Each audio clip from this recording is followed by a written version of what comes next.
ગાંધીનગરમાં BRICS youth summit અને BRICS youth કાઉન્સિલનો ભવ્ય પ્રારંભ નાયબ મુખ્યમંત્રી હર્ષ સંઘવીની ઉપસ્થિતિમાં યોજાયેલા સમારોહમાં કેન્દ્રીય યુવા બાબતોના અને રમતગમત રાજ્યના મંત્રી રક્ષા ખડસે સહિતના 11 દેશના યુવા પ્રતિનિધિઓ ઉપસ્થિત રહ્યા હતા. આ પ્રસંગે હર્ષ સંઘવીએ યુવા શક્તિને રાષ્ટ્ર નિર્માણનો મજબૂત પાયો ગણાવી કહ્યું હતું કે યુવાનો માત્ર દેશનું ભવિષ્ય જ નથી પરંતુ દેશના મજબૂત વર્તમાન અને સૌથી મોટો શક્તિ છે.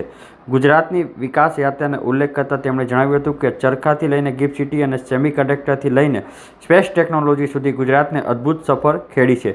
યુવા સાહસિકોને પ્રોત્સાહન આપવા ગુજરાત STI પોલિસી 2026થી 31 સુધી 1000 કરોડ રૂપિયાનું ઇનોવેશન ફંડ ફાળવ્યું હોવાનું પણ તેમણે જણાવ્યું હતું. સાથે જ ગુજરાતની પુનઃપ્રાપ્ય ઉર્જા ક્ષમતા 33.39 ગીગાવોટના પાર કરી હોવાનું પણ જણાવતા હર્ષ સંઘવીએ ટકાઉ વિકાસનો સંદેશ આપ્યો હતો.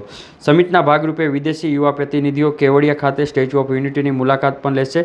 આ ઉપરાંત ફ્રેન્ડ્સ ઓફ માય ભારત પોર્ટલનું પણ લોન્ચ કરવામાં આવ્યું હતું. ડિજિટલ કોમ્પેન્ડિયમ ઓફ વોલેન્ટિયરિંગ પ્રેક્ટિસીસનું વિમોચન કરાયું હતું. બ્રિક્સ યુથ સમિટ દ્વારા વિવિધ દેશોના યુવાનો વચ્ચે મિત્રતા, સહકાર અને ટકાઉ ભવિષ્ય માટે સાથે મળીને કામ કરવાનો સંદેશ આપવામાં આવ્યો હતો. આ કાર્યક્રમ 19 ઓગસ્ટના સવારે 10 વાગે યોજાયો હતો ગાંધીનગર ખાતે.